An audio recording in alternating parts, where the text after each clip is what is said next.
குறைந்த விலை நிறைந்த தரம் தங்கள் தேவைகள் அனைத்தும் ஒரே இடத்தில் ஜெயச்சந்திரன். சற்று பேர்வை தலைவர் அவர்களே, மதிப்பிற்குரிய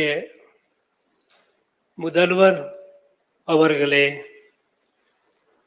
மரியாதைக்குரிய சட்டமன்ற உறுப்பினர்களே,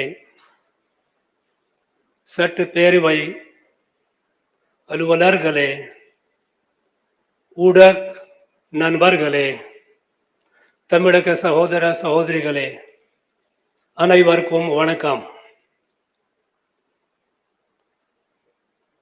It is my honor to deliver the inaugural address of the Legislative Assembly for the year 2024 in this August House.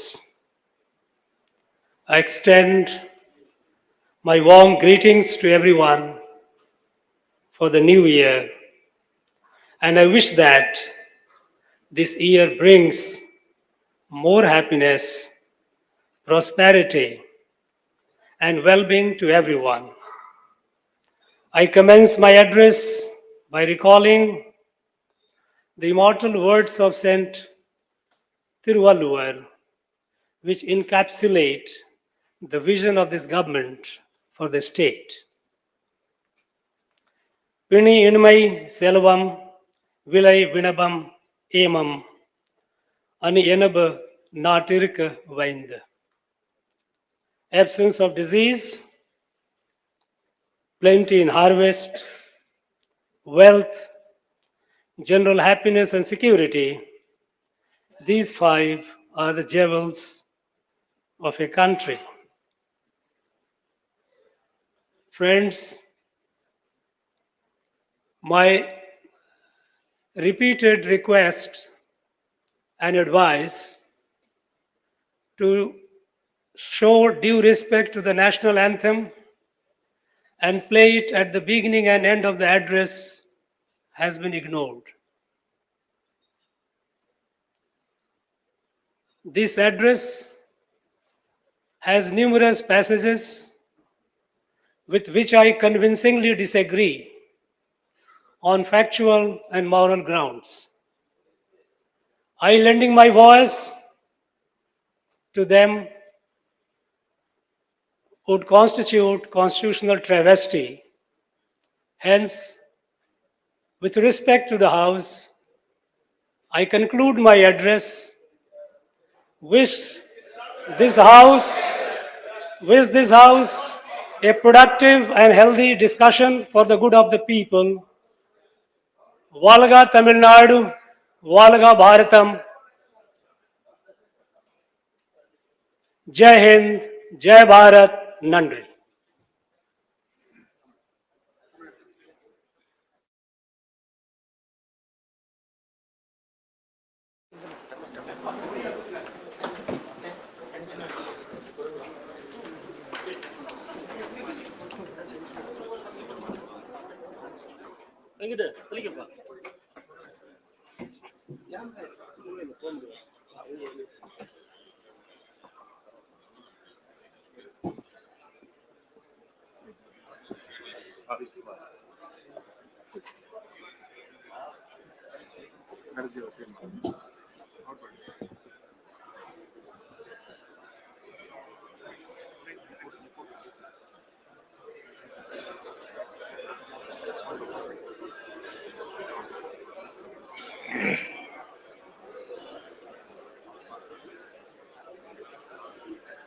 மாண்புமிகு சட்டமன்ற பேரவை உறுப்பினர்களே, வணக்கம். 2024 ஆண்டிற்கான சட்டமன்ற பேரவையின் முதல் கூட்டத்தில் எனது உரையை நிகழ்த்துவதை நான் பெரும் பேராக கருதுகிறேன். அனைவருக்கும் எனது புத்தாண்டு வாழ்த்துக்களை தெரிவித்துக் கொள்வதோடு, இப்புத்தாண்டில் நமது மாநிலத்தில் மகிழ்ச்சியும் வளமும் நலமும் தழைத்தோங்க எனது மனமார்ந்த வாழ்த்துக்களை தெரிவித்துக் கொள்கிறேன். தமிழ்நாட்டின் வளர்ச்சி குறித்து இந்த அரசின் உயர்ந்த நோக்கங்களை காலத்தை வென்ற ஐயன் திருவள்ளுவரின் குறள் ஒன்றை குறிப்பிட்டு எனது உரையை தொடங்க விரும்புகின்றேன். பிணியின்மை செல்வம், விளைவின்பம் ஏமம் அணி என்ப நாட்டில் இவ 5. மக்களுக்கு நோயற்ற வாழ்வு, விளைச்சல் மிகுதி, பொருளாதார வளம், இன்ப நிலை, உரிய பாதுகாப்பு ஆகிய 5ம் ஒரு நாட்டுக்கு அழகு. மாண்புமிகு ஆளுநர் அவர்கள் இதுவரை வாசித்து அளித்திருக்கின்றார்கள். மீதியை நான் தொடர்ந்து வாசிக்கிறேன். இந்த சட்டமன்றத்திற்கு என்பதை தெரிவித்துக் கொள்கிறேன். கடந்த 10 ஆண்டுகளில்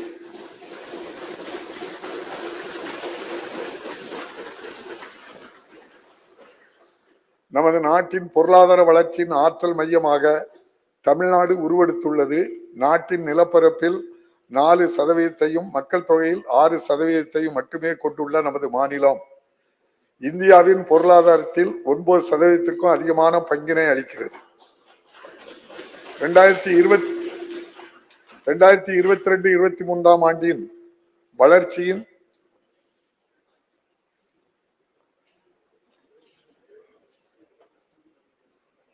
7.2% நிலையான வளர்ச்சி வீதத்தை விஞ்சி நமது மாநிலத்தின் பொருளாதாரம் 8.19% உயர்ந்துள்ளது. அதே வேளையில் சராசரி பணவீக்கத்தை பொறுத்தவரை 2022-23 ஆண்டில் நாட்டின் 6.65% பணவீக்கத்துடன் ஒப்பிடும்போது தமிழ்நாட்டின் பணவீக்கம் 5.97% உள்ளது. இந்திய நாட்டை விட தமிழ்நாடு வேகமாக வளர்ச்சி அடைவதோடு அதே காலகட்டத்தில் பணவீக்கத்தை கட்டுப்படுத்துவதிலும் நமது மாநிலம் திறம்பட செயல்பட்டு வருவதை இது மெய்ப்பிக்கிறது. மாண்புமிகு தமிழ்நாடு முதலமைச்சர் அவர்களின் சீரிய தலைமையின் கீழ் இந்த அரசின் அயராத முயற்சியின் விளைவாக குறிப்பிடத்தக்க பொருளாதார வளர்ச்சியினை தமிழ்நாடு கண்டுள்ளது. மின்னணு பொருட்கள் ஏற்றுமதியில் ஏற்பட்டுள்ள பெரும் முன்னேற்றத்தினால் 2021-22 ஆண்டில் 4ஆம் இடத்தில் இருந்து நமது மாநிலம் 2022-23 ஆண்டில் நாட்டிலேயே முதலிடத்திற்கு முன்னேறியுள்ளது. நிதி ஆயோக்கின் 2022 ஆண்டு ஏற்றுமதி தயார் நிலை குறியீட்டின்படி மகாராஷ்டிரா, கர்நாடகா மற்றும் குஜராத் ஆகிய மாநிலங்களை விஞ்சி நாட்டிலேயே முதல் மாநிலமாக தமிழ்நாடு திகழ்கிறது.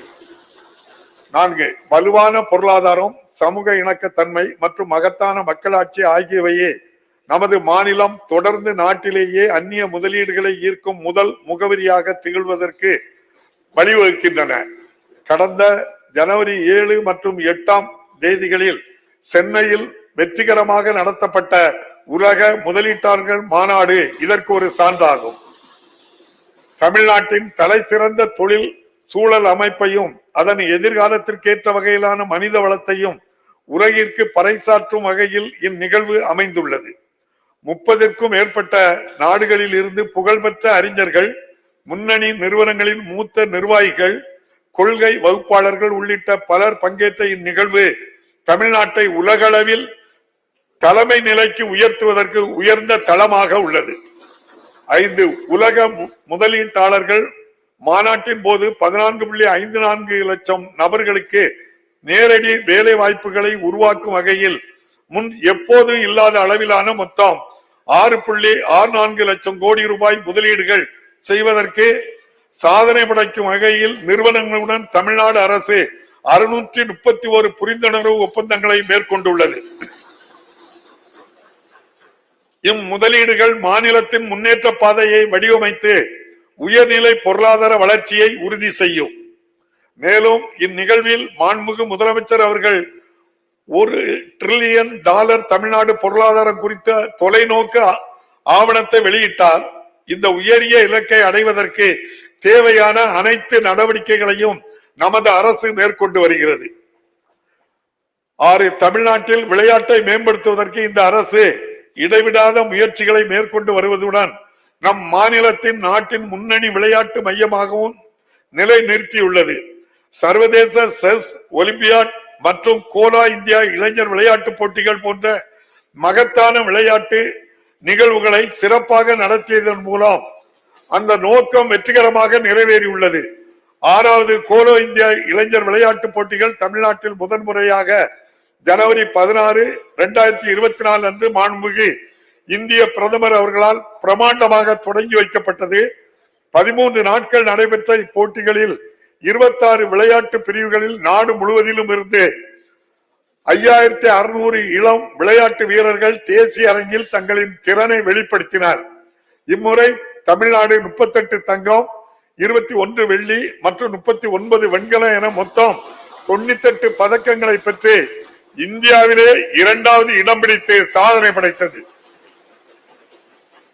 இந்த நிகழ்வுகளும் நவீன விளையாட்டு கட்டமைப்பு வசதிகளை உருவாக்க அரசால் வடிவமைக்கப்பட்ட பெரும் திட்டங்களும் திறமையான விளையாட்டு வீரர்களை ஊக்குவிக்க உகந்த சூழலை உருவாக்குவதோடு உலகளாவிய விளையாட்டு அரங்கில் நமது மாநிலத்தை ஒரு முன்னணி மாநிலமாக நிலைநிறுத்துவதற்கும் வழிவகுக்கும் என்று நாங்கள் நம்புகிறோம். 7. நமது மாநிலம் கடந்த சில ஆண்டுகளில் பல பேரழிவுகளை சந்தித்த போதிலும் பொருளாதார வளர்ச்சி மற்றும் சமூக முன்னேற்றம் ஆகிய இரண்டிலும் குறிப்பிடத்தக்க சாதனையை அடைந்துள்ளது என்பது பாராட்டத்தக்கது. சென்னை மற்றும் அதன் சுற்றுவட்டார பகுதிகளை எதிர்கொண்ட மிக்ஜாம் புயல் மற்றும் தென் மாவட்டங்களில் வரலாறு காணாத மழையால் ஏற்பட்ட வெள்ளப்பெருக்குகளால் மாநிலம் அடுத்தடுத்து 2 பெரும் இயற்கை பேரிடர்களை சந்தித்தது. மிக்ஜாம் புயல் காரணமாக சென்னை, திருவள்ளுவர், செங்கல்பட்டு மற்றும் காஞ்சிபுரம் மாவட்டங்களில் 44 மணி நேரம் வரலாறு காணாத அளவில் தொடர்ந்து பெருமழை பெய்தது. வெள்ள நிவாரண நடவடிக்கைகளை உடனடியாக மேற்கொள்ள முழு அரசு இயந்திரமும் போர்க்கால அடிப்படையில் முடுக்கிவிடப்பட்டு நிவாரண பணிகளை மாண்புமிகு முதலமைச்சர் அவர்கள் தலைமையிலான அரசு மேற்கொண்டது. திறமையான திட்டமிடல் மற்றும் செம்பரம்பாக்கம் நீர்த்தேக்கத்தின் நீர் மேலாண்மை போன்றவற்றால் மனித உழைப்புகள் மற்றும் சொத்து இழப்புகள் பெருமளவில் குறைக்கப்பட்டுள்ளன. எனினும் பலத்த மழையால் அதிக அளவில் வெள்ளம் ஏற்பட்டதால் லட்சக்கணக்கான மக்கள் தங்கள் உடைமைகள் மற்றும் வாழ்வாதாரத்தை இழக்க நேரிட்டது. அரசால் மேற்கொள்ளப்பட்ட துரித நிவாரணம் மற்றும் சீரமைப்பு பணிகளின் விளைவாக பெரும்பாலான பகுதிகள் ஒரு சில நாட்களிலேயே இயல்பு நிலைக்கு திரும்பின. மிக்ஜாம் புயலின் பாதிப்பில் இருந்து நமது மாநிலம் மீள்வதற்கு முன்னரே தென் மாவட்டங்களான திருநெல்வேலி, தூத்துக்குடி, தென்காசி மற்றும் கன்னியாகுமரி ஆகவே வரலாறு காணாத கனமழையால் ஏற்பட்ட வெள்ளப்பெருக்கால் மிகவும் பாதிக்கப்பட்டன. இப்பகுதிகளில் ஏற்பட்ட வெள்ளப்பெருக்கினால் கணிசமான அளவில் உயிரிழப்புகள் ஏற்பட்டு உடைமைகளும் சேதமடைந்தன. மக்களின் துயர் நீக்கும் பொருட்டு மாண்புமிகு முதலமைச்சர் அவர்கள் 1487 கோடி ரூபாய் செலவில் சென்னை மற்றும் அதன் சுற்றுவட்டார பகுதிகளில் பேரிடரால் பாதிக்கப்பட்ட 24.2 லட்சம் குடும்பங்களுக்கு தலா 6000 ரூபாய் ரொக்கம் உள்ளிட்ட பல நிவாரண உதவிகளை அறிவித்தார். மேலும் திருநெல்வேலி மற்றும் தூத்துக்குடி மாவட்டங்களில் பெரிதும் சேதமடைந்த பகுதிகளில் பாதிக்கப்பட்ட 6,63,000 குடும்பங்களுக்கு ரொக்க நிவாரண உதவியாக ரூபாய் 6000 திருநெல்வேலி, தூத்துக்குடி, கன்னியாகுமரி மற்றும் தென்காசி மாவட்டங்களில் சேதமடைந்த பகுதிகளில் உள்ள பாதிக்கப்பட்ட சுமார் 14,31,000 குடும்பங்களுக்கு தலா 1000 ரூபாய் வீதம் 541 கோடி ரூபாய் செலவில் வழங்கப்படும் என்பதை அறிவித்தார். மிக்ஜாம் புயல் மற்றும் தென் மாவட்டங்களில் வரலாறு காணாத எதிர்பாரா மழை பொழிவினால் மாநிலத்தின் பொது சொத்துக்கள் மற்றும் கட்டமைப்புகளுக்கு பெருமளவில் சேதம் ஏற்பட்டுள்ளது. எனவே தற்காலிக மற்றும் நிரந்தர மறுசீரமைப்பு பணிகளுக்காக தென் மாவட்டங்களுக்கு 18,244 கோடி ரூபாயும், சென்னை மற்றும் அதனை சுற்றியுள்ள பகுதிகளுக்கு 19,692 கோடி ரூபாயும் நிதி தேவைப்படுகிறது. இப்பேரழிவின் பாதிப்புகள் குறித்து ஒன்றிய அரசிடம் வழங்கப்பட்ட 2 விரிவான அறிக்கைகளின் அடிப்படையிலும் ஒன்றிய அரசு அலுவலர் குழுவின் நேரடி ஆய்வின் அடிப்படையிலும் தேசிய பேரிடர் நிவாரண நிதியில் இருந்து உடனடியாக ஒன்றிய நிதி வழங்கும் என்று நம்புகிறோம். இயற்கை பேரிடர்களை திறம்பட கையாண்ட இந்த அரசிற்கு எனது மனமார்ந்த பாராட்டுகளை தெரிவித்துக் கொள்கிறேன். எதிர்வரும் மாதங்களில் நமது மாநிலம் அதன் பொருளாதாரமும் இந்த பாதிப்புகளில் இருந்து வலிமையுடன் மீண்டலும் என்று உறுதியாக நம்புகிறேன். இயற்கை பேரிடர்களால் ஏற்பட்ட பெரும் நிதி சுமை நிலவும் நிலையில் சரக்கு மற்றும் சேவை வரி நடைமுறைப்படுத்தப்பட்டதை தொடர்ந்து மாநிலங்களின் நிதி ஆதாரங்களை திரட்டும் திறனும் வெகுவாக பாதிக்கப்பட்டுள்ளது. மாநிலங்கள் தங்களது வரி விதிக்கும் அதிகாரங்களை விட்டு கொடுக்க ஒப்புக்கொண்ட போது சரக்கு மற்றும் சேவை வரி முறையின் முந்தைய காலத்திற்கு இணையான வருவாய் எட்டப்படும் வரை மாநிலங்களுக்கு போதுமான இழப்பீடு வழங்கப்படும் என்று நியாயமான எதிர்பார்ப்பு இருந்தது. ஆனால் ஒன்றிய அரசு 30/6/2022 அன்று சரக்கு மற்றும் சேவை வரி இழப்பீட்டு முறையை நிறுத்தியதின் விளைவாக ஒவ்வொரு ஆண்டும் அரசுக்கு ஏறத்தாழ 20,000 கோடி ரூபாய் பற்றாக்குறை ஏற்பட்டுள்ளது. எனவே இந்த சரக்கு மற்றும் சேவை வரி இழப்பீட்டு முறையை ஒன்றிய அரசு தொடர்ந்திட வேண்டும் என்று வலியுறுத்தப்பட்டுள்ளது. இந்நிதி நெருக்கடிக்கு இடையே சென்னை மெட்ரோ ரயில் 2ஆம் கட்ட திட்ட பணிகளுக்கு தனது பங்களிப்பை வழங்குவதாக உறுதியளித்திருந்த ஒன்றிய அரசு தனது வாக்குறுதியை நிறைவேற்றவில்லை. இத்திட்டத்தில் ஒன்றிய அரசும் நமது அரசும் 50-50 என்ற விகிதத்தில் சம பங்களிப்பு இருக்கும் என்ற அடிப்படையில் 63,246 கோடி ரூபாய் மதிப்பீட்டில் ஒப்புதல் அளிக்கப்பட்டது. இத்திட்டம் 21-22 ஆண்டின் ஒன்றிய வரவு செலவு திட்ட உரையில் ஒன்றிய நிதி அமைச்சரால் அறிவிக்கப்பட்டு மாண்புமிகு ஒன்றிய உள்துறை அமைச்சரால் தொடங்கி வைக்கப்பட்டது. ஆனால் 17/8/2021 அன்று திட்ட முதலீட்டு வாரியம் PIP ஒப்புதல் அளித்தும் இத்திட்டத்திற்கு ஒன்றிய அரசால் ஒப்புதல் அளிக்கப்படவில்லை. சென்னை மெட்ரோ ரயில் திட்டத்தின் 2ஆம் கட்டத்தின் கருத்துரு நிலுவையில் வைக்கப்பட்டுள்ள நிலையில் இதே காலகட்டங்களில் பிற மாநில திட்டங்களுக்கு ஒன்றிய அரசு நிதி உதவி வழங்க ஒப்புதல் அளித்துள்ளது. மேலும் வருத்தத்தை நமக்கு அளிக்கின்றது. இந்த நியாயமற்ற அணுகுமுறையின் விளைவாக 2ஆம் கட்டத்திற்கான முழு செலவினமும் மாநில அரசால் அதன் வரவு செலவு திட்ட நிதியில் இருந்து மேற்கொள்ளப்படுகிறது. இதனால் மாநில நிதி நிலையில் கடுமையான நெருக்கடி ஏற்படுகிறது. எனவே ஒன்றிய அரசு திட்டத்திற்கான ஒப்புதலை விரைவில் அளிக்குமாறு வலியுறுத்துகிறோம். இத்தகைய சவால்களுக்கு இடையேயும் மக்களின் குறைகளை உடனுக்குடன் களைந்திடும் திறன்மிகு நிர்வாகத்தை வழங்கிட இந்த அரசு உறுதியாக உள்ளது. முதல்வரின் முகவரி இந்த துறையின் கீழ் இதுவரை மொத்தம் 20,31,000 மனுக்கள் பெறப்பட்டு தகுதிகளின் அடிப்படையில் 19,69,000 மனுக்களுக்கு வெற்றிகரமாக தீர்வுகள் காணப்பட்டுள்ளன. அரசு நிர்வாகத்தையும் பொதுமக்களையும் மேலும் இணைக்கும் பொருட்டு இந்த அரசு மக்களுடன் முதல்வர் என்ற மற்றொரு முன்னோடி திட்டத்தினை தொடங்கியுள்ளது. இத்திட்டத்தின் பெயருக்கேற்ப தமிழ்நாட்டு மக்களின் வாழ்வின் ஒவ்வொரு நிலையிலும் மாண்புமிகு முதலமைச்சர் அவர்கள் தொடர்ந்து உடன் பயணிப்பார் என்ற நம்பிக்கையை இந்த முன்னோடி திட்டம் விதைத்துள்ளது. இத்திட்டத்தின் முதற்கட்டத்தில் மாண்புமிகு முதலமைச்சர் அவர்களின் நேரடி கண்காணிப்பில் அனைத்து மாவட்டங்களில் உள்ள நகர்ப்புற உள்ளாட்சி அமைப்புகள் மற்றும் புறநகரை சுற்றியுள்ள பெரிய அர்பன் ஊராட்சிகளில் 30 நாட்களுக்குள் சேவைகளை வழங்கி மனுக்கள் மீது தேவையான நடவடிக்கைகளை மேற்கொள்ள 2058 முகாம்கள் நடத்தப்பட்டுள்ளன. பொதுமக்களோடு நேரடி தொடர்பில் உள்ள 13 அரசு துறைகள் வழங்கும் சேவைகள் மீது இந்த முகாம்கள் கவனம் செலுத்துகின்றன. இதுவரை பெறப்பட்ட 2,67,000 மனுக்களில் 2,40,000 மனுக்களுக்கு மன நிறைவுடன் தீர்வு காணப்பட்டுள்ளது. சட்ட ஒழுங்கு பராமரிப்பு மற்றும் மத நல்லிணக்கம் ஆகியவற்றுக்கு மாநில அரசு முன்னுரிமை வழங்குவதனால் வெளிநாட்டு முதலீட்டாளர்கள் மற்றும் வர்த்தக நிறுவனங்களால் தமிழ்நாடு அமைதியான மாநிலமாக கருதப்படுகிறது. இது அண்மையில் நடந்து முடிந்த உலக முதலீட்டாளர்கள் மாநாட்டில் பிரதிபலிக்கப்பட்டுள்ளது. குற்றச் செயல்களை தடுப்பதில் இந்த அரசு சமரசமற்ற அணுகுமுறையை கடைபிடித்து வருகிறது. மேலும் சமுதாய கண்காணிப்பு, நவீன தொழில்நுட்பத்தை பயன்படுத்தி கண்காணிப்பு மற்றும் குற்றச் செயல்களில் ஈடுபடுவோர் மீது கடுமையான நடவடிக்கை எடுத்தல், சட்ட ஒழுங்கை நிலைநிறுத்திட தேவையான அனைத்து நடவடிக்கைகளையும் அரசு எடுத்து வருகிறது. அனைவரையும் உள்ளடக்கிய வளர்ச்சி, சமூக நீதி மற்றும் சமத்துவம் ஆகிய கொள்கைகளின் அடிப்படையிலான திராவிட மாடல் ஆட்சி முறையை பின்பற்றுவதில் இந்த அரசு உறுதியாக உள்ளது. பெண்களின் முழுமையான ஆற்றலையும் திறமைகளையும் செம்மையாக பயன்படுத்தும் போது மட்டுமே சமூகத்தில் உண்மையான முன்னேற்றம் சாத்தியமாகும் என்று இந்த அரசு உறுதியாக நம்புகிறது. இந்த நோக்கத்துடன் இந்த அரசு தனது முதன்மை திட்டமான கலைஞர் மகளிர் உரிமை திட்டத்தை தொடங்கி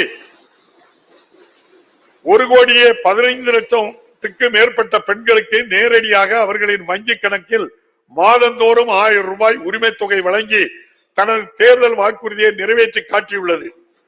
தமிழ்நாட்டின் பெரும் தலைவர்களுக்கு புகழ் சேர்க்கும் வகையில் பேரறிஞர் அண்ணா அவர்களின் பிறந்த நாள் மற்றும் முத்தமிழறிஞர் கலைஞர் அவர்களின் 100ஆண்டு விழாவை குறிக்கும் வகையில் 2023ஆம் ஆண்டு செப்டம்பர் 15 நாளன்று இத்திட்டம் தொடங்கப்பட்டது. பெண்களின் முன்னேற்றத்திற்கு வித்திட்ட இப்பெரும் தலைவர்களின் அயராத முயற்சிகளை தொடர்ந்திடும் வகையில் உருவாக்கப்பட்ட இத்திட்டம் மாநிலத்தில் பெண்களின் சமூக பொருளாதார மேம்பாட்டிற்கு பெருமளவில் ஊக்கமளிக்கும். பெண்களின் முன்னேற்றத்திற்கு கல்வி முக்கியம் என்பதை நன்கு உணர்ந்துள்ள இந்த அரசு உயர்கல்வியில் மாணவியர் சேர்க்கையை உயர்த்த தேவையான அனைத்து நடவடிக்கைகளையும் எடுத்து வருகிறது. இந்த இலக்கினை நோக்கி அரசு பள்ளிகளில் 6 முதல் 12 வகுப்பு வரை பயின்று பின்னர் உயர்கல்வி பயிலும் அனைத்து மாணவிகளுக்கும் மாதந்தோறும் ரூபாய் 1000 வழங்கிடும் வகையில் மூவலூர் ராமாமிர்த அம்மையார் நினைவு பெண் திட்டம், புதுமை பெண் திட்டம் அறிமுகப்படுத்தப்பட்டுள்ளது. நடப்பு கல்வியாண்டில் இத்திட்டத்தின் கீழ் மாதந்தோறும் 2,73,000 மாணவிகள் பயனடைகின்றனர். இம்முயற்சியின் விளைவாக நடப்பு கல்வியாண்டில் அரசு பள்ளிகளில் பயின்று வரும் கல்லூரிகளில் சேரும் மாணவியரின் எண்ணிக்கை 34% அதிகரித்துள்ளது என்பதை மகிழ்ச்சியுடன் தெரிவித்துக் கொள்கின்றேன். சாதாரண நகர பேருந்துகளில் பெண்கள் கட்டணமின்றி பயணிக்கும் மிகவும் சிறப்பு வாய்ந்த விடியல் பயண திட்டத்தை செயல்படுத்துவதில் இந்த அரசு நமது நாட்டிற்கே முன்னோடியாக திகழ்கிறது. இதன் விளைவாக பேருந்து பயணங்களில் பெண்களின் பங்கு 40%இருந்து 65% உயர்ந்து பெண்கள் எளிதாக பயணம் செய்யவும் முன்னேறிடவும் வழி பிறந்துள்ளது. 1989ஆம் ஆண்டில் தர்மபுரி மாவட்டத்தில் முத்தமிழறிஞர் கலைஞர் அவர்களால் முன்னெடுக்கப்பட்ட சுய உதவி குழு திட்டம் இன்று நாடு முழுவதும் பெரும் இயக்கமாக தலைத்துள்ளது. பொருளாதாரத்தில் தன்னிறைவும் சமூகத்தில் உரிய அங்கீகாரமும் பெற்ற மகளிர் சமூகத்தை உருவாக்கும் வகையில் சுய உதவி குழுக்களை விரிவுபடுத்தி மேலும் வலுப்படுத்துவதற்கு இந்த அரசு தொடர் முயற்சிகளை எடுத்து வருகிறது. 2023-24ஆம் ஆண்டில் இதுவரை 3,20,000 ஏழை எளிய குடும்பங்களைச் சேர்ந்த பெண்களை உறுப்பினர்களாக கொண்டு 27,539 புதிய சுய உதவி குழுக்கள் உருவாக்கப்பட்டுள்ளன. மேலும் சுய உதவி குழு வங்கி கடன் இணைப்பு திட்டத்தின் கீழ் நடப்பு நிதியாண்டில் சுய உதவி குழுக்களுக்கு 30,000 கோடி ரூபாய் அளவிற்கு வங்கி கடன் வழங்கிட அரசால் உயர் இலக்கு நிர்ணயிக்கப்பட்டுள்ளது. இதுவரை சுய உதவி குழுக்களுக்கு 24,926 கோடி ரூபாய் வழங்கப்பட்டுள்ளது. இந்த இலக்கு முழுமையாக எழுதப்படும் என்று நாங்கள் நம்புகிறோம். நமது அரசால் செயல்படுத்தப்படும் இத்தகைய நலத்திட்டங்களால் தான் தமிழ்நாடு நம் நாட்டிற்கே முன்மாதிரியாக திகழ்கிறது. இன்று உலக அளவில் கொண்டாடப்படும் மதிய உணவு திட்டம் ஒரு 100 ஆண்டுக்கு முன்னர் சென்னை மாநகராட்சியால் முதல் மேற்கொள்ளப்பட்ட ஒரு முயற்சியாகும். 1962ஆம் ஆண்டில் தொலைநோக்கு பார்வை கொண்ட முன்னாள் முதல்வர் பெருந்தலைவர் காமராஜர் அவர்களால் மாநிலத்தின் அனைத்து மாவட்டங்களிலும் இத்திட்டம் அறிமுகப்படுத்தப்பட்டது. அதனைத் தொடர்ந்து 1982இல் புரட்சி தலைவர் எம்ஜிஆர் அவர்களால் சத்துணவு திட்டமாக மாற்றப்பட்டு 1989ஆம் ஆண்டு மதிய உணவில் முட்டையை அறிமுகப்படுத்திய முன்னாள் முதல்வர் முத்தமிழறிஞர் கலைஞர் அவர்களால் மேலும் மேம்படுத்தப்பட்டது. நாட்டிலேயே பல முன்னோடி நலத்திட்டங்களை செயல்படுத்தி வரும் நம் மாநிலத்தின் மாபெரும் மரபின் தொடர்ச்சியாக இந்த அரசின் முன்னோடி திட்டமான முதலமைச்சரின் காலை சிற்றுண்டி உணவு திட்டத்தை தொடங்கி மாண்புமிகு முதலமைச்சர் அவர்கள் தமிழ்நாட்டின் பெயரை இந்திய வரலாற்றில் மீண்டும் ஒரு முறை பொறித்துள்ளார். இந்திய திருநாட்டிற்கே முன்மாதிரியாக வழங்கும் இத்திட்டத்தை தெலுங்கானா மாநிலம் தற்போது பின்பற்ற தொடங்கியுள்ளது. முதல் 6 மாத காலத்திற்கு 1543 பள்ளிகளில் நடத்தப்பட்ட முதற்கட்ட சோதனைக்கு பிறகு இத்திட்டம் மாநிலத்தில் உள்ள 30,992 அரசு தொடக்க பள்ளிகளில் பயிலும் 16,85,000 மாணவர்கள் பயனடையும் வகையில் விரிவுபடுத்தப்பட்டுள்ளது. 1 முதல் 5ஆம் வகுப்பு வரையிலான லட்சக்கணக்கான மாணவர்களுக்கு காலையில் தேர்ந்தெடுக்கப்பட்ட சத்தான உணவை இத்திட்டம் வழங்குகிறது. இதன் மூலம் அவர்களது ஊட்டச்சத்து உயர்வது மட்டுமன்றி மாணவர்களின் வருகை பதிவும் கற்றல் விளைவுகளும் மேம்பட்டுள்ளன. மேலும் லட்சக்கணக்கான உழைக்கும் பெண்கள் மற்றும் தாய்மார்களின் சுமைகளை இந்த அரசு பகிர்ந்து கொள்வதால் இத்திட்டம் பெண்களின் சமூக மேம்பாட்டிற்கும் வழிவகுத்துள்ளது. தந்தை பெரியாரின் லட்சியங்களை பின்பற்றி அனைத்து குடிமக்களின் கண்ணியத்தையும், குறிப்பாக விளிம்பு நிலை மக்களின் கண்ணியத்தையும் காத்திட இந்த அரசு உறுதி பூண்டுள்ளது. விளிம்பு நிலை சமூகங்களை மேம்படுத்துவது அரசின் தார்மீக கடமை மட்டுமல்ல, மாறாக மக்களின் உரிமை என்று இந்த அரசு நம்புகிறது. இதனை கருத்தில் கொண்டு ஆதிதிராவிடர் மற்றும் பழங்குடியினருக்கான தமிழ்நாடு மேம்பாட்டு செயல் திட்டம் 2024 என்னும் சட்ட முன்வடிவை நடப்பு கூட்டத்தொடரின் போது அரசு அறிமுகப்படுத்த உள்ளது. இதனை தொடர்ந்து ஊரக மற்றும் நகர்ப்புற பகுதிகளில் உள்ள ஆதிதிராவிட குடியிருப்புகளில் முழுமையான கட்டமைப்பு வசதிகளை உருவாக்குவதற்காக அயோத்திதாச பண்டிதர் குடியிருப்புகள் மேம்பாட்டு திட்டத்தை இந்த அரசு தொடங்கியுள்ளது.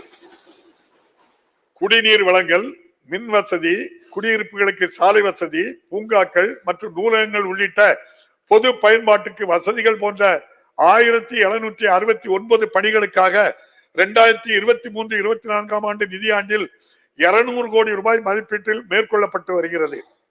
மானியத்துடன் கூடிய கடன் உதவி வாயிலாக ஆதிதிராவிடர் பழங்குடியின இனத்தைச் சேர்ந்த தொழில் முனைவோரின் பொருளாதார வளர்ச்சியை மேம்படுத்துவதற்காக அண்ணல் அம்பேத்கர் தொழில் முன்னோடிகள் திட்டம் என்ற முன்னோடி திட்டத்தை இந்த அரசு தொடங்கியுள்ளது. 2023-24 ஆண்டில் 755 பயனாளிகளுக்கு 84 கோடி ரூபாய் மானியமாக வழங்கப்பட்டுள்ளது. ஆதிதிராவிடர் பழங்குடியினர், பிற்படுத்தப்பட்டோர், மிகவும் பிற்படுத்தப்பட்டோர் மற்றும் சீர்மரபினர் சமூகங்களைச் சேர்ந்த மாணவர்களின் கல்வி முன்னேற்றத்திற்கு பெருமளவில் உதவிடும் வகையில் விடுதிகளில் மாதாந்திர உணவு கட்டணம் பள்ளி மாணவர்களுக்கு ரூபாய் 1000 இருந்து ரூபாய் 1400 ஆகவும், கல்லூரி மாணவர்களுக்கு ரூபாய் 1100 இருந்து ரூபாய் 1500 ஆகவும் அரசு உயர்த்தியுள்ளது. இதன் மூலம் மாநிலத்தில் 1,71,000 மாணவர்கள் பயன்பெறுகின்றனர். யாதும் ஊரே யாவரும் கேளீர், கணியன் பூங்குன்றனார். சங்ககால தமிழர் கடைபிடித்த உலக உடன்பிறப்பு நியாயத்தை எடுத்துரைக்கும் இந்த மகத்தான வரிகள் தான் இந்த அரசை வழிநடத்தி செல்கின்றன.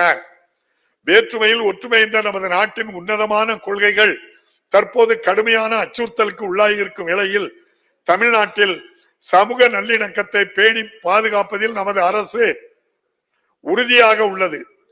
சிறுபான்மையினர் மற்றும் இலங்கை தமிழர்களின் உரிமைகளை பாதுகாத்து அவர்களுடன் என்றும் நாம் துணை நிற்போம்.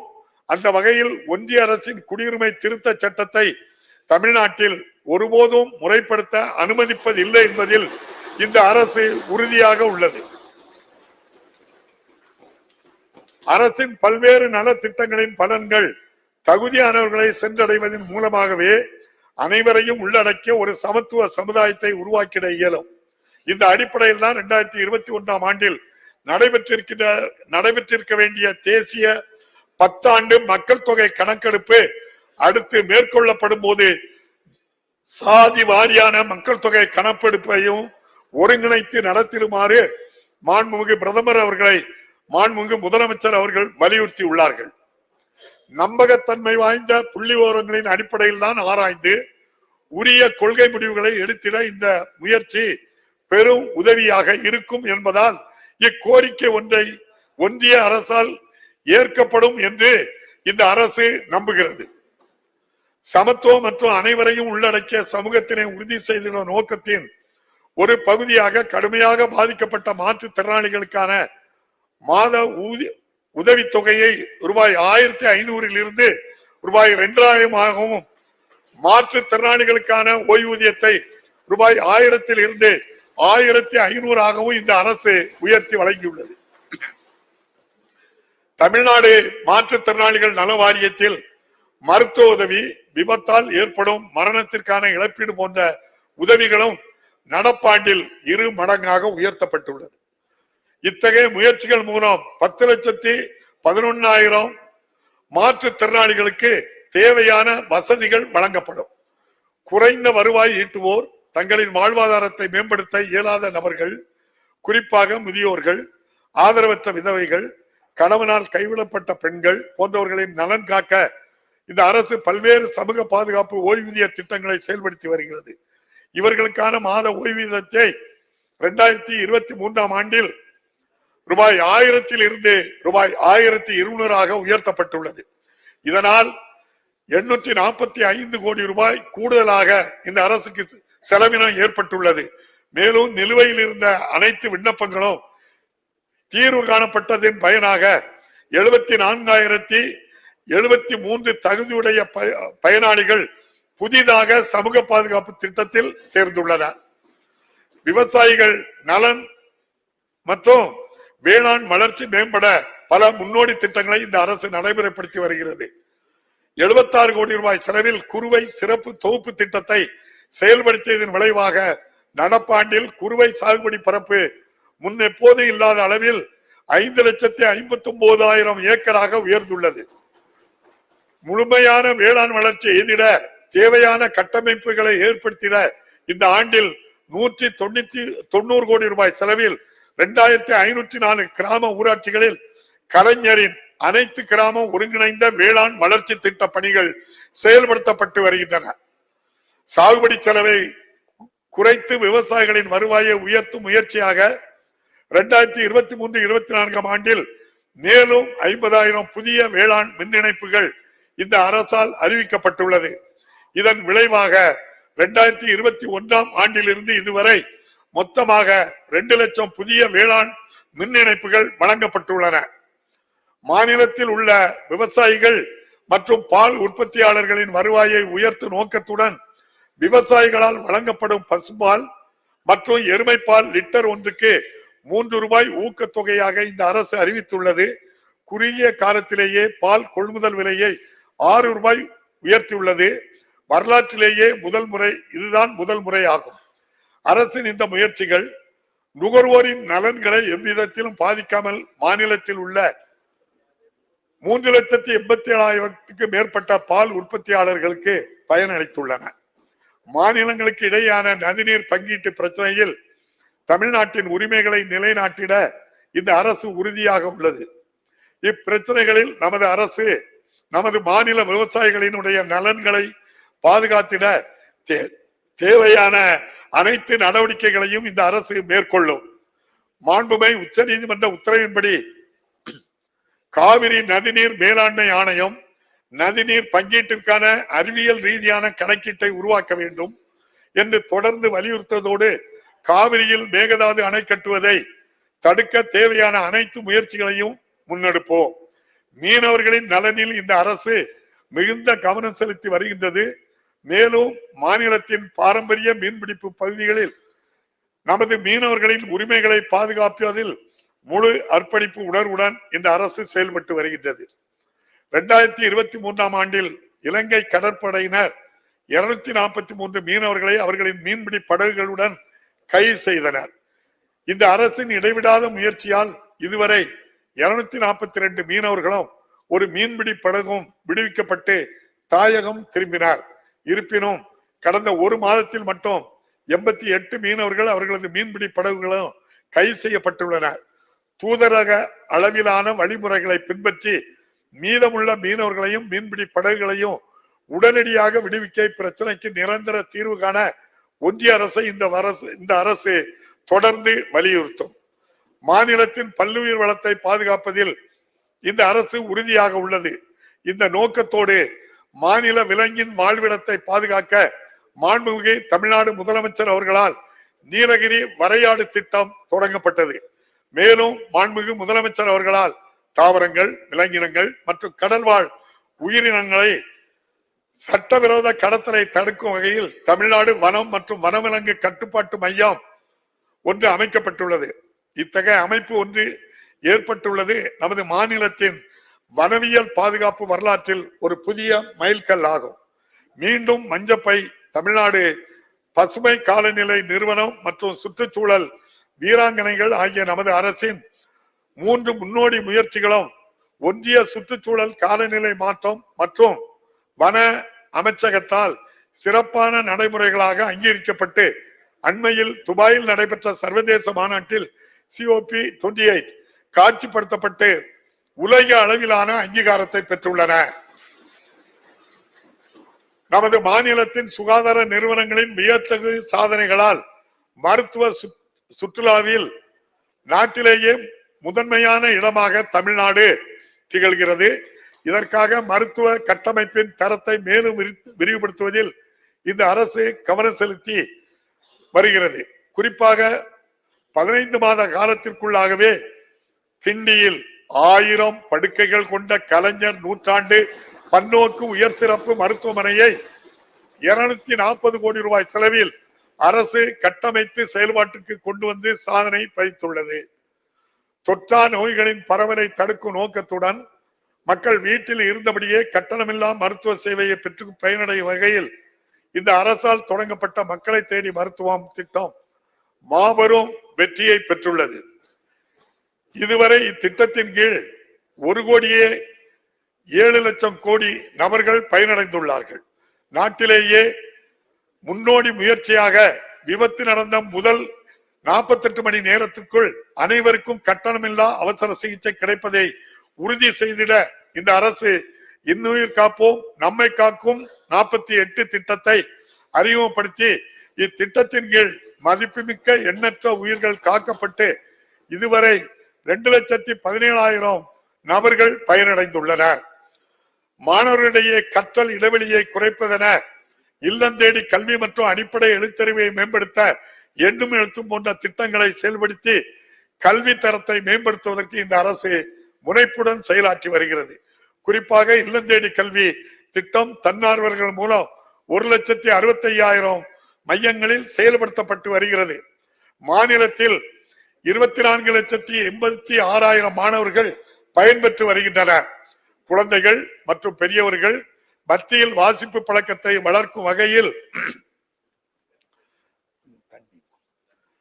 2 லட்சம் சதுரடியில் 6 மாடி கட்டிடத்தில் 4 லட்சம் புத்தகங்களை கொண்ட அதிநவீன கலைஞர் நூற்றாண்டு நூலகத்தை மதுரையில் சுமார் 218 கோடி ரூபாய் செலவில் இந்த அரசு அமைத்துள்ளது.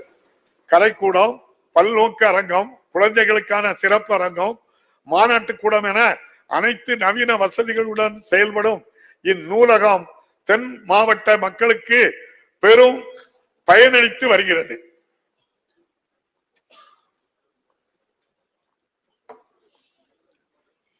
உயர்கல்வி நிறுவனங்களை உயர் சிறப்பு மையங்களாக தரம் உயர்த்துவதில் இந்த அரசு கவனம் செலுத்தி வருகிறது. தொழில்துறைக்கு தேவையான திறன்மிகு பணியாளர்களை உருவாக்குவது மட்டுமல்லாமல் நவீன அறிவியல் ஆராய்ச்சிகளை ஊக்குவிப்பதன் மூலம் பல்வேறு துறைகளின் முன்னேற்றத்திற்கும் இது வழிவகுக்கிறது. தொழில்துறை 4.0 தரநிலையை எய்துவதற்காக தொழில்துறை அமைப்புகளுடன் இணைந்து 3,014 கோடி ரூபாய் மதிப்பீட்டில் 45 அரசு தொழில்நுட்ப கல்லூரிகளிலும் 2,877 கோடி ரூபாய் மதிப்பீட்டில் 71 அரசு தொழிற்பயிற்சி நிறுவனங்களிலும் ITI பாடத்திட்டங்களையும் கட்டமைப்புகளையும் மேம்படுத்துவதற்கான முன்னோடி திட்டத்தை இந்த அரசு செயல்படுத்தி வருகிறது. 10 லட்சம் இளைஞர்களுக்கு தொழில் சார்ந்த திறன்களை வழங்கிடும் உயரிய நோக்கத்துடன் தொலைநோக்கு பார்வை கொண்ட நான் முதல்வன் திட்டத்தை மாண்புமிகு முதலமைச்சர் அவர்கள் தொடங்கினார். 2022-23 ஆண்டிலேயே எதிர்பார்ப்புகளை தாண்டி இத்திட்டம் 13 லட்சத்திற்கும் அதிகமான மாணவர்களுக்கு பயிற்சி அளித்து இலக்கை தாண்டியது. 2023-24 ஆண்டில் இத்திட்டம் தொழில் பயிற்சி நிறுவனங்களுக்கும் பல்வகை தொழில்நுட்ப கல்லூரிகளுக்கும் விரிவுபடுத்தப்பட்டு மாநிலம் முழுவதும் 14 லட்சம் மாணவர்களுக்கு பயனளிக்கும் வகையில் செயல்படுத்தப்படுகிறது. மேலும் இத்திட்டத்தின் கீழ் கடந்த ஆண்டு 1,84,000 விண்ணப்பதாரர்களில் 1,19,000 மாணவர்கள் வேலை வாய்ப்பை பெற்றதன் வாயிலாக இத்திட்டம் மாபெரும் வெற்றியை பெற்றுள்ளது. மாநிலத்தில் வேலை வாய்ப்பை பெருக்கிட குறு சிறு மற்றும் நடுத்தர நிறுவனங்கள் ஆற்றிடும் மகத்தான பங்கினை இந்த அரசு உணர்ந்துள்ளது. கோவிட் தொற்று காலத்திற்கு பிறகு இந்த துறைக்கு மிக முக்கியமான கடன் தேவைகளை நிறைவு செய்யும் வகையில் தமிழ்நாடு கடன் உத்தரவாத திட்டத்தை இந்த அரசு அறிமுகப்படுத்தியது. இதன் விளைவாக குறு சிறு மற்றும் நடுத்தர தொழில் நிறுவனங்களுக்கு இதுவரை 4679 கோடி ரூபாய் மொத்த கடன்கள் வழங்கப்பட்டுள்ளன. இது முந்தைய ஆண்டை ஒப்பிடும்போது 203% அதிகமாகும். புத்தொழில்களையும் புத்தாக சுற்றுச்சூழல் அமைப்பையும் வளர்ப்பதற்காக எடுக்கப்பட்ட இந்த அரசின் அயராத முயற்சிகளை அங்கீகரிக்கும் வகையில் ஸ்டார்ட் அப் இந்தியா 2022 தரவரிசையில் நம் மாநிலம் சிறந்த செயலாற்றும் மாநிலமாக தேர்ந்தெடுக்கப்பட்டுள்ளது. இதற்கு முன்னதாக 2018 ஆண்டில் நம் மாநிலம் கடைசி இடத்தில் வகைப்படுத்தப்பட்டிருந்த நிலையில் இந்த சாதனை நம் மாநிலத்தின் செயல்திறனில் ஒரு மாபெரும் முன்னேற்றத்தை காட்டுகிறது. இது தமிழ்நாடு புத்தொழில் ஆதார நிதி, வளர்ந்து வரும் துறைக்கான ஆதார நிதி, ஆதி திராவிடர் மற்றும் பழங்குடியினர் புத்தொழில் நிதி மற்றும் தமிழ்நாடு புத்தொழில் மற்றும் புத்தாக்க கொள்கை உள்ளிட்ட இந்த அரசின் முன் முயற்சிகளுக்கு கிடைத்த அங்கீகாரம் எனலாம். பல்வேறு துறைகளில் பணியாற்றும் அமைப்பு சாரா தொழிலாளர்களின் நலன் மற்றும் மேம்பாட்டிற்காக பல முயற்சிகளை அரசு எடுத்துள்ளது. குறிப்பாக தமிழ்நாடு இணையவழி தற்சார்பு GIG ஒர்க்கர்ஸ் தொழிலாளர்கள் நல வாரியத்தை தொடங்கியுள்ளது. உணவு விநியோகம், வாடகை பயணம் போன்ற இணையவழி அடிப்படையிலான ஒருங்கிணைப்பு தங்கள் மூலமாக பணியாற்றும் 1 லட்சத்திற்கும் அதிகமான அமைப்பு சாரா தொழிலாளர்களின் நலனை இந்த வாரியம் பாதுகாக்கும். தமிழ்நாட்டின் அனைத்து பகுதிகளுக்கும் பரவலாக வளர்ந்தால்தான் மாநிலத்தின் வளர்ச்சி நிலைத்தக்கதாக இருக்கும் என்று அரசு நம்புகிறது.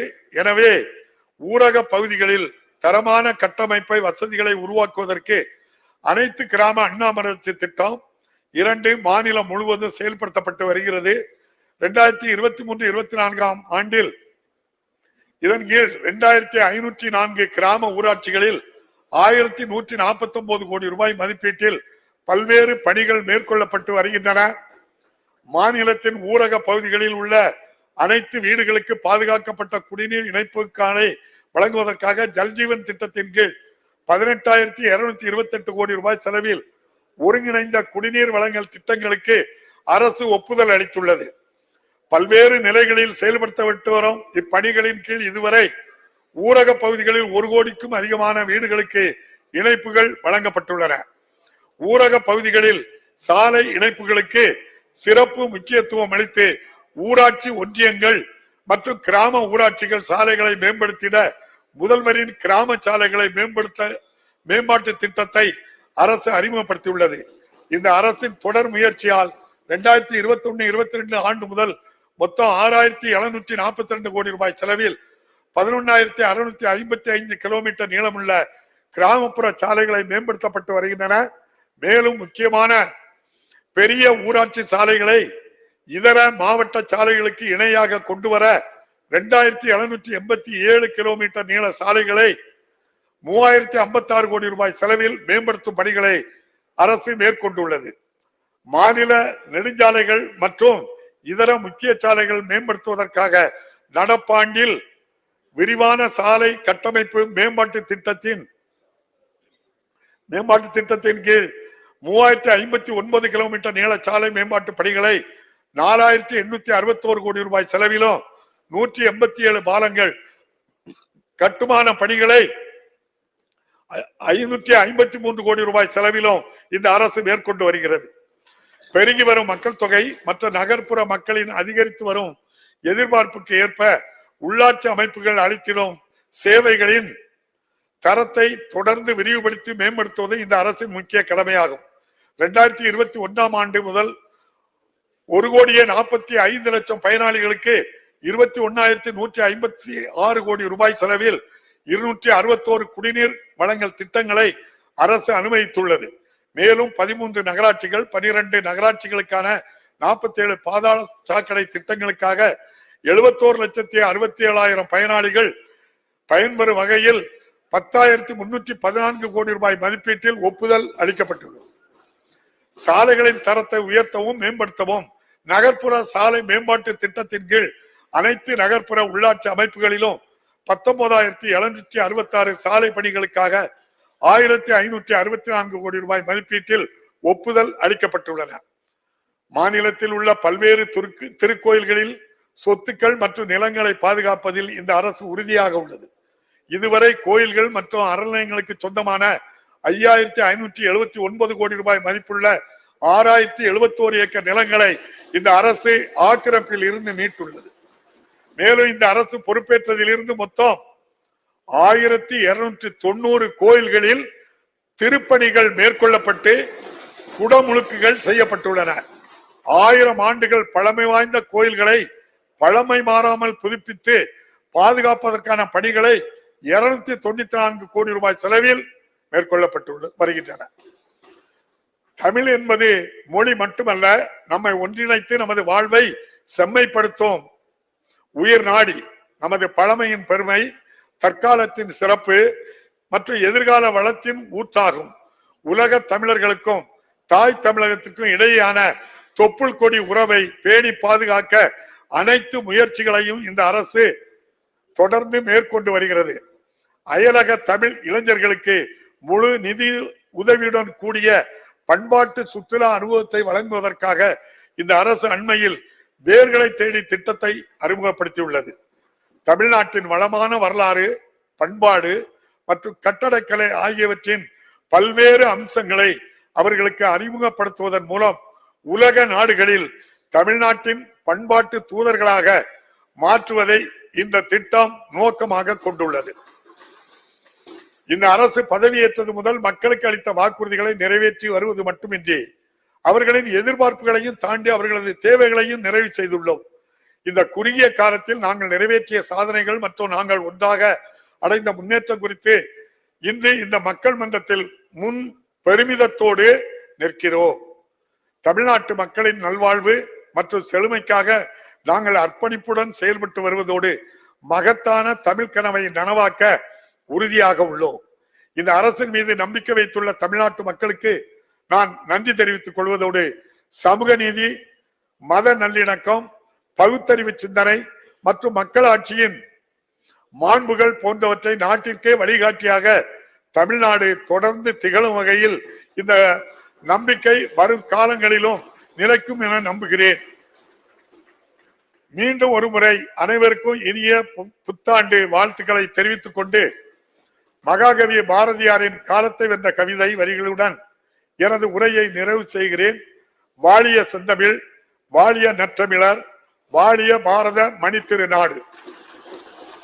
நம்முடைய மாண்புமிகு ஆளுநர் அவர்களை முறைப்படி அழைத்து வந்து அவர்களிடம் இந்த தமிழ்நாடு அரசு ஆளுநர் உரைக்கு தயாரிப்புகளை எல்லாம் அவர்களுடைய ஒப்புதல் பெற்று அதை வாசிப்பதற்காக வந்தார்கள். வந்த இடத்தை நான் அதை குறைவாக வாசித்தார்கள். அதை குறையாக நான் சொல்ல விரும்பவில்லை. ஆனால் அதன் பின் ஜனகணமன பாடியிருக்க வேண்டும் முதலில் என்று ஒரு கருத்தை சொன்னார்கள். அதாவது எல்லோருக்கும் நிறைய கருத்துக்கள் இருக்கு, அவற்றையெல்லாம் பேசுவது மரபல்ல. மிக உயர்ந்த பதவியில் இருக்கின்ற மாண்புமிகு ஆளுநர் அவர்களை இந்த அரசு, முதல்வர், முதலமைச்சர்கள், சட்டமன்ற உறுப்பினர்கள் எத்தனையோ கருத்து கொள்கை வேறுபாடுகள் இருந்தாலும் மாண்போடு நடத்துவதுதான் இந்த தமிழக அரசினுடைய பண்பு, முதல்வருடைய பண்பு. அதில் மாற்றமில்லை. நம்முடைய மாண்புமிகு ஆளுநரை நான் அன்போடு கேட்டுக்கொள்கின்றேன். உங்கள் மனதில் இருப்பதை நீங்கள் சொன்னீர்கள். எங்கள் மனதில் இருப்பதை, இவ்வளவு பெரிய வெள்ளம் புயல் ஏற்பட்டிருக்கின்றது, ஒரு பைசா கூட நிதி தரவில்லை, பல லட்சம் கோடி ரூபாய் நம்முடைய மாண்புமிகு PM கேர் ஃபண்டில் உள்ளது. PM கேர் ஃபண்டு இந்திய மக்களால் கணக்கெழுத முடியாத, கணக்கு கேட்க முடியாத பண்டில் இருந்தாவது ஒரு 50,000 கோடி ரூபாயை ஐயா வாங்கி தந்தால் நன்றாக இருக்குமே என்று நான் கேட்கலாமே. நீங்கள் சவார்கர் வழியில் வந்தவர்களுக்கும் கோட்சே வழியில் வந்தவர்களுக்கும் சற்றும் குறைந்தவர்கள் அல்ல. தமிழ்நாட்டு சட்டமன்றமும் சரி என்பதை கூறி மாண்புமிகு அவை முன்னோர் அவர்கள்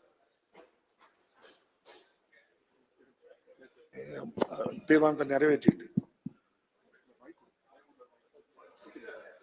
மாண்புமிகு பேரவைத் தலைவர் அவர்களே, ஜனகணமன என்னதான் பாடு. தற்போது இந்த ஆண்டிற்கான முதல் கூட்டத்தொடரின் தொடக்கமாக சட்டமன்ற பேரவை மரபுகளின்படி மாண்புமிகு ஆளுநர் அவர்களின் உரை நிகழ்ந்துள்ளது. மாண்புமிகு ஆளுநர் அவர்கள் தனது உரையினை வாசித்த பின்னர் பேரவைத் தலைவராகிய தாங்களும் அரசு தயாரித்த உரையின் தமிழாக்கத்தினை அவையில் வாசித்தீர்கள். இது தொடர்பாக சட்டப்பேரவை விதி 17 தளர்த்தி பின்வரும் தீர்மானத்தினை இப்பேரவையில் முன்மொழிகிறேன். தீர்மானம்: 2024 ஆண்டிற்கான இந்த முதல் கூட்டத்தொடரில் தமிழ் மற்றும் ஆங்கிலத்தில் சமர்ப்பிக்கப்பட்ட ஆளுநர் உரை இந்த மாண்புமிகு மன்றத்திற்கு வழங்கப்பட்டபடியே அவை குறிப்பில் பதிவேற்றம் செய்ய வேண்டும் என்ற தீர்மானத்தை முன்மொழிகிறேன். குறைந்த விலை, நிறைந்த தரம், தங்கள் தேவைகள் அனைத்தும் ஒரே இடத்தில். ஜெயச்சந்திரன். மின்னம்பலம்.com தமிழின் முதல் மொபைல் பத்திரிகை.